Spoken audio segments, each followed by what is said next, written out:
Hello विद्यार्थियों, आप सभी का स्वागत है मेरे इस YouTube channel math science zone में। तो आप सभी कैसे हैं? मैं आशा करता हूं आप सभी स्वस्थ होंगे, मस्त होंगे और पढ़ाई में बहुत अच्छे ढंग से व्यस्त होंगे। तो विद्यार्थियों, हमने पिछले क्लास में क्लास 8 के एक्सरसाइज 1.1 को समझा था और सीखा था। तो उसी एक्सरसाइज का कुछ क्वेश्चन को, जो शेष बचा हुआ जो कुछ क्वेश्चन है, उसको हम लोग आज इस क्लास में समझेंगे। निश्चित है कि यह क्लास आपको बहुत ही बेहतरीन ढंग से समझ में आने वाली है। तो चलिए वीडियो के अंत तक आप लोग बने रहिएगा। इस क्लास को हम लोग शुरू करते हैं। तो 8 नंबर क्वेश्चन है एक्सरसाइज 1.1 का क्लास 8 के मैथ का, कि निम्नलिखित को वितरण नियम की सहायता से हल कीजिए।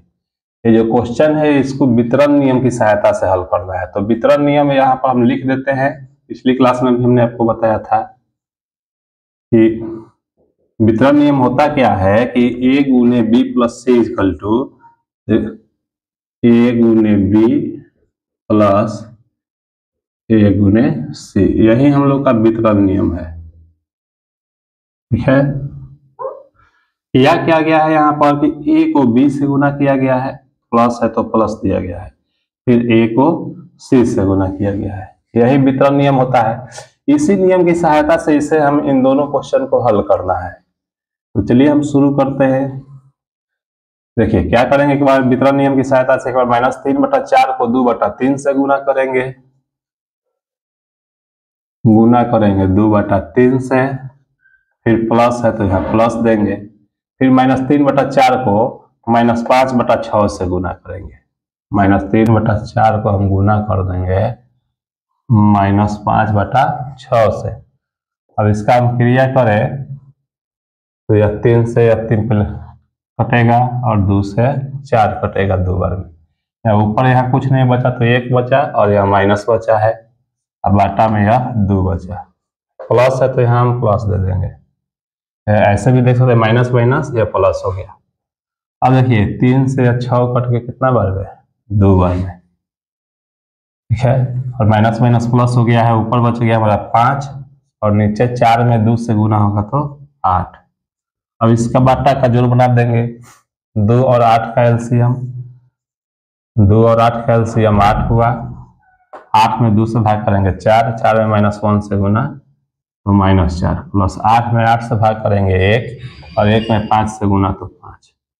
या -4 प्लस 5 का क्रिया करेंगे तो क्या हो जाएगा? 1 हो जाएगा बटा 8। सिंपल है। इसी प्रकार से यह सेकेंड क्वेश्चन है, सेम इसी टाइप का है। तो इस क्वेश्चन को हम आपको होमवर्क में दे रहे हैं, इसको खुद से आप बनाइएगा। चलिए इसके आगे का क्वेश्चन को हम लोग देखते हैं। तो इसको आप पुश करके इस वीडियो को इसको उतार सकते हैं। तो इस चैप्टर का यह लास्ट क्वेश्चन है। हमें करना क्या है, ध्यान से समझिएगा।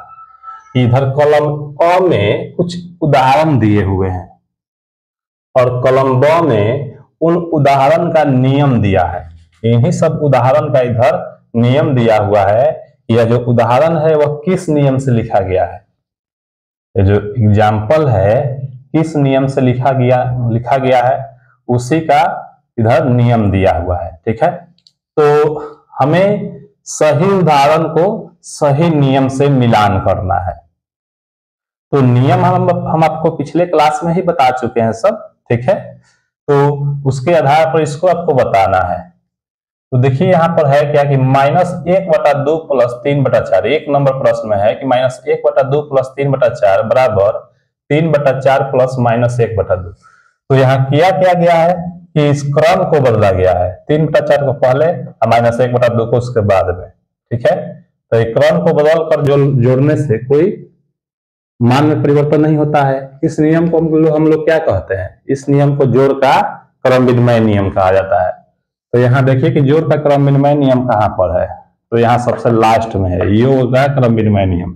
यानी एक को हम इस जे से मिलाएंगे। ठीक है, एक को जे से मिला देंगे, एक को जे से। उधर हम बगल में आंसर लिख रहे हैं। अब देखिए 2 नंबर है आपका 5/6 गुना 4/7 बराबर 4/7 गुना 5/6। तो ये भी गुना का क्रम विनिमय नियम है। इधर उधर क्रम का केवल विनिमय हुआ है, बीच में गुना है, तो यह गुना का क्रम विनिमय हो गया। तो आप देखिए यहाँ गुना का क्रम विनिमय किधर है, गुना का क्रम विनिमय आई नंबर में है। तो 2 को हम आई से मिला देंगे, 2 को आई से मिला देंगे।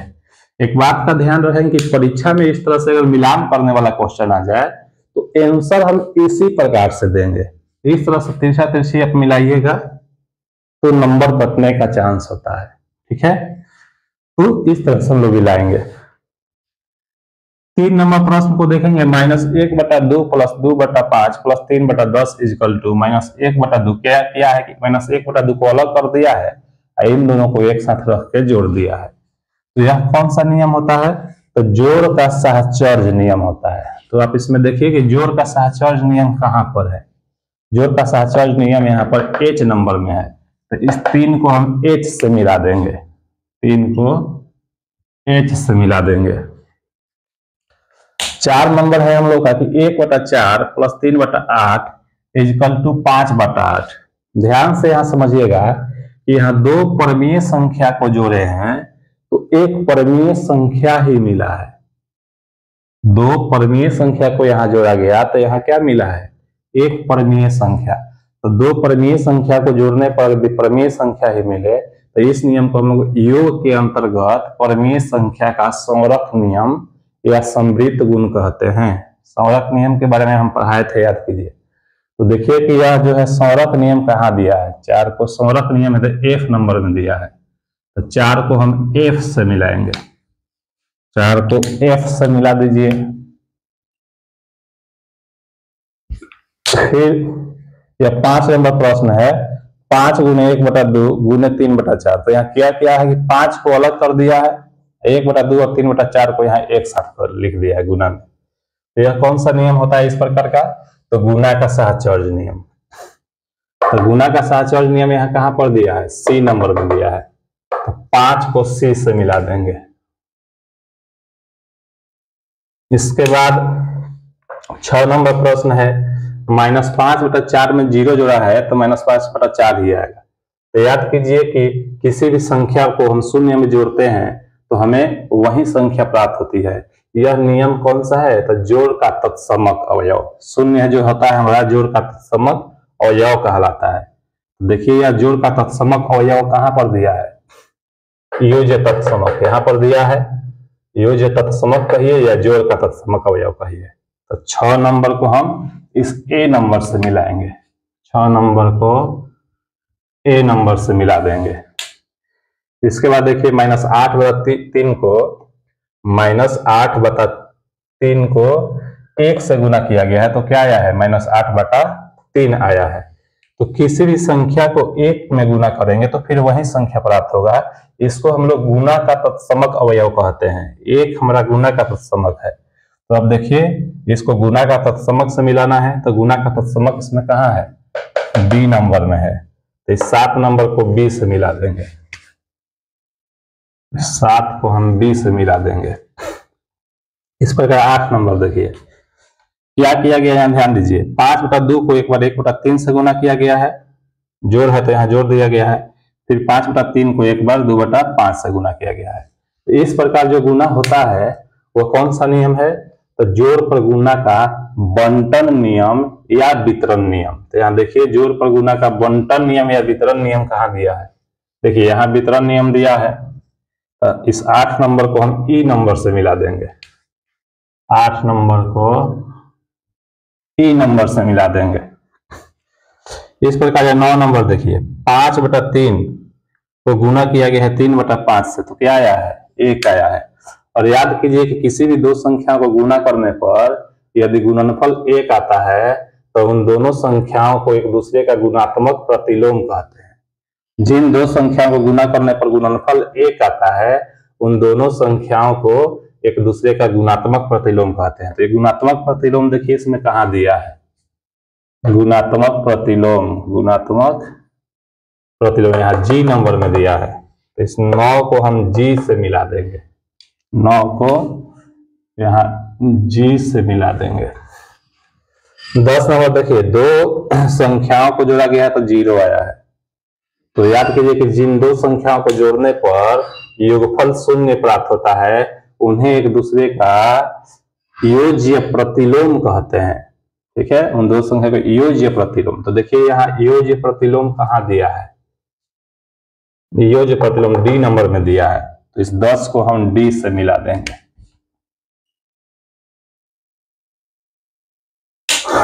बहुत ही सिंपल है। तो इस तरह से जो है आज का यह चैप्टर समाप्त हो गया।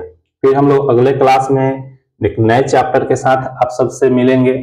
तो तब तक के लिए आपको जय हिंद, जय भारत। यदि आपको यह वीडियो अच्छा लग रहा है तो मेरे इस वीडियो को लाइक, शेयर और सब्सक्राइब जरूर कीजिए। धन्यवाद।